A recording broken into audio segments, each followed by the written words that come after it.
these are eternal truths, really, really deep, that has been hidden from humanity for millennia. This is what they don't want you to know. The real law of attraction and how to apply it in your life.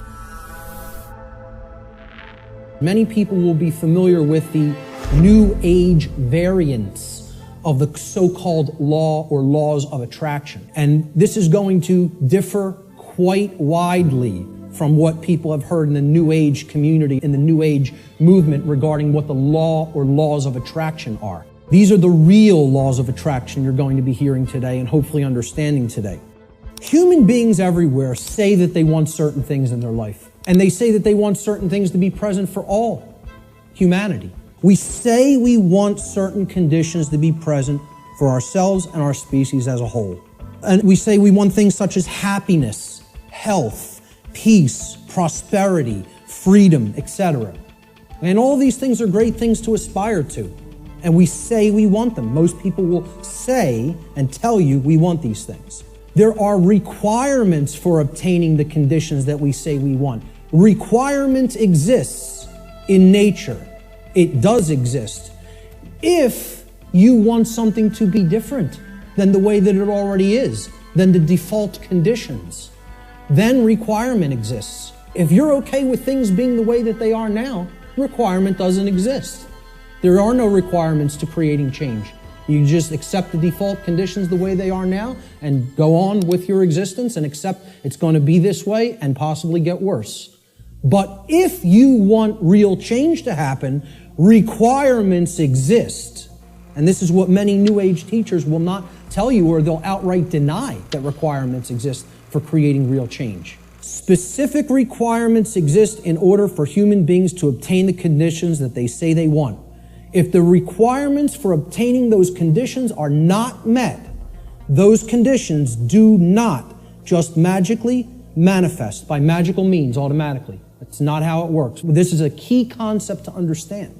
We need to know certain things. Knowledge is required. Knowledge. Knowledge that will spur us to action. That's what's required. This knowledge is occulted, meaning hidden. But what you have to understand right off the bat is that the word occult, it's simply derived from Latin, the Latin adjective occultus.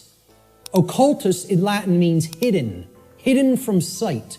The information regarding natural law is occulted knowledge. It is knowledge that has been hidden from humanity.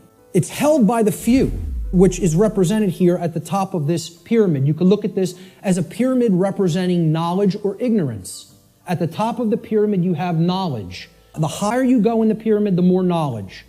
But the pyramid tapers because at the top, very few people understand that information. Down here, you have no knowledge, the ignorant masses. What is this occulted knowledge? Occult knowledge constitutes two things. There's two general bodies of occult knowledge. In the actual mystery traditions and in occult schools, they talk about these as arcana, A-R-C-A-N-A. The word arcana is also Latin. It means knowledge. It means it's dealing with the individual units of consciousness, the human psyche. The first major body of occult knowledge constitutes knowledge of human consciousness, how it works, how it operates, what our motivations are. The second body of occult knowledge is called the greater arcana or the major arcana. And what these natural laws are unseen and universal spiritual laws which govern the consequences of behavior for intelligent species, for beings that are capable of coming to their understanding. It's been called karma, karmic law, in many Middle Eastern and Eastern traditions. It has been called in some of the Western traditions and Christian traditions moral law. Religionists have called it God's law. Why is this knowledge hidden away from people? And there's a reason for that. In order to create and maintain a power differential. They know how something works, like how human consciousness works, how human motivations work, how human perceptions work, how human beings can be manipulated. This is the thing that all the distractions are there for, to keep you from learning. The endless trivialities, the nonsense you hear on the news, all the video games, all the nonsense television. It's all there to keep people from understanding this. Truth versus human perception. See these white lines? Imagine these white lines that do not waver as truth. And imagine that the perception that is set against the truth, we're going to take three different individuals. This is individual A, this is individual B, this is individual C. Their ability to perceive what has occurred and what is occurring is what I would refer to as consciousness. If your consciousness is high, meaning it's at a high frequency, that means you're going to have more of an ability to understand and recognize the patterns. If your consciousness is low, you're at a low frequency, you're going to see the pattern less. The longer the wavelength, the shorter the frequency. What that means is how frequently is it going to be intercepting the line that represents truth. The higher the frequency, the more in tune with truth we are. What would happen if this frequency became infinitely high? It would be indistinguishable from a line. And therefore, someone would be aligned to that which is their perception of reality being accurate. Think about this in sound, right? You hear a low bass tone, it's like, then it goes up, and it would go eventually outside the range of human hearing because the frequency went so high. Same concept here. The higher the frequency, the higher the perception of reality, the quality of the perception is going to be.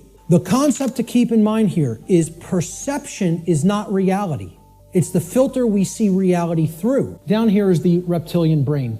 It's comprised of the brain stem right here, and this part of the brain is called the cerebellum. These two components together essentially comprise the R complex. The R complex is the lowest consciousness part of the brain. We don't do any thinking with this part of the brain. It's the reactive part of the brain. It reacts to stimulus. It's the stimulus response mechanism. In this middle part of the brain, these are all the different glands like the hypothalamus, the thalamus, the pituitary and pineal glands, etc., that comprise the midbrain or the limbic system. All human emotions are facilitated, are made possible by this part of the brain. The neocortex is the outer casing, basically, of the telencephalon, the higher brain. What you have to understand about the telencephalon, or the hemispheres of the brain, is that they're, first of all, bilaterally symmetrical, and they generally control different functions of thought. But in general, the left hemisphere of the brain is what governs logic, analytical thought, and scientific and mathematical thinking, and also linear thought processes. The right side of the brain, the right hemisphere, governs or generally facilitates and makes possible human creativity, all the emotional dynamics of the human being, holistic thought, being able to see the big picture thinking, pattern recognition, and then things like compassion, nurturing, care. Now, if this left part of the brain becomes chronically dominant, the masculine part of the brain, and I'm putting these symbols here.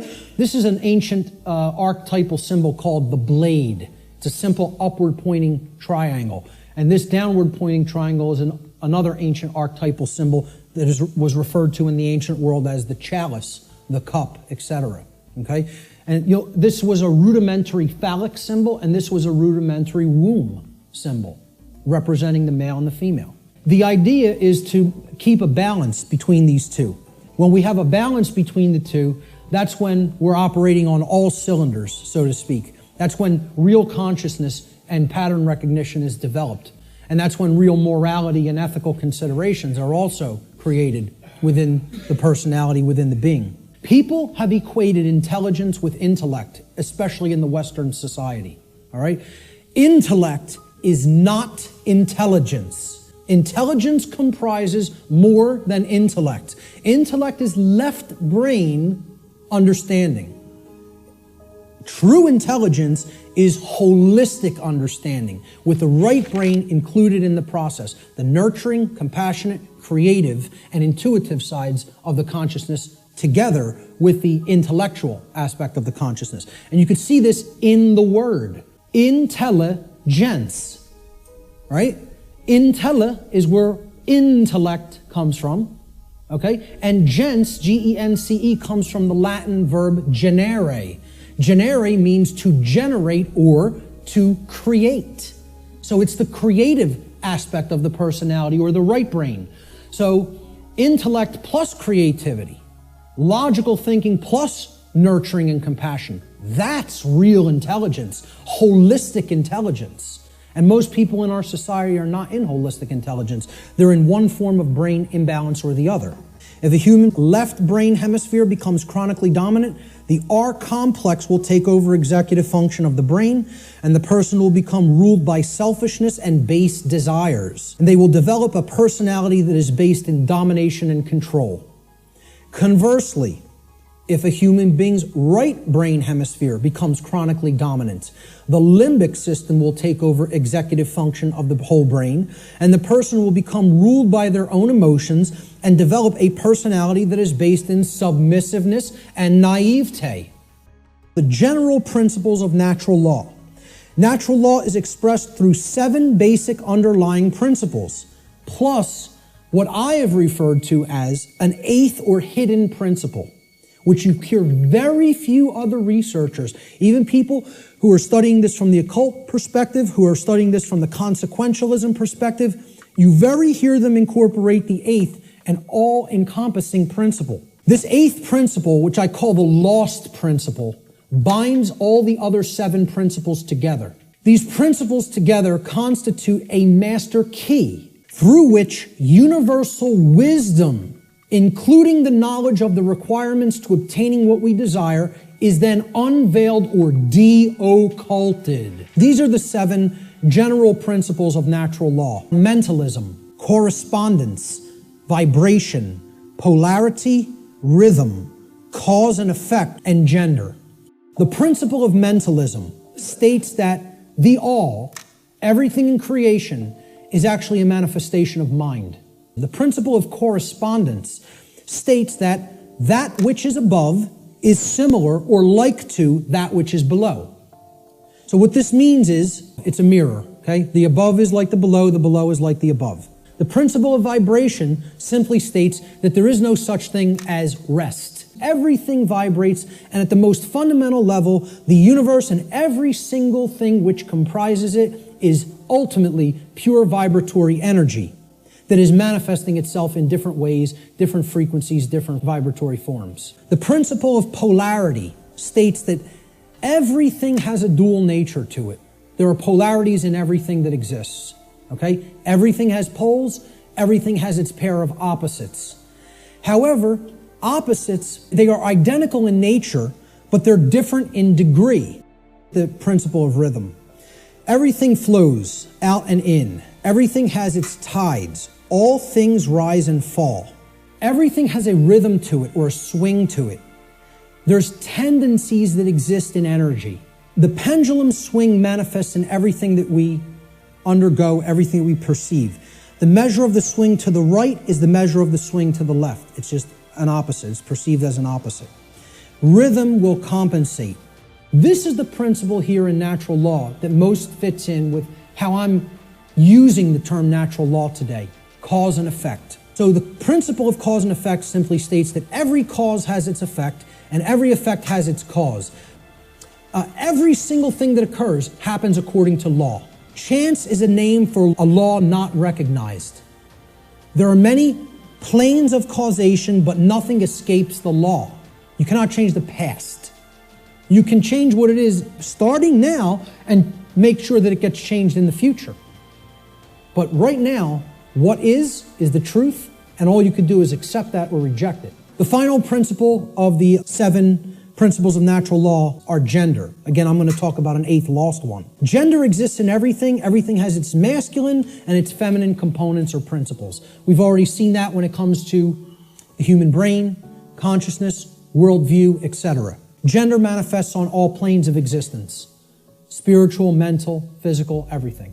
This next section is what I call the lost principle. This is the 8th principle of natural law, which binds all of the other principles together. It's the container inside which all the other principles fit very nicely and neatly. However, it's lost because we're not exercising it. See, we already looked at 1, 2, 3, 4, 5, 6, 7 principles of natural law. And there they are represented by these circles overlapping each other. Here's the 8th circle, the seed of life. Now, what happens from a seed?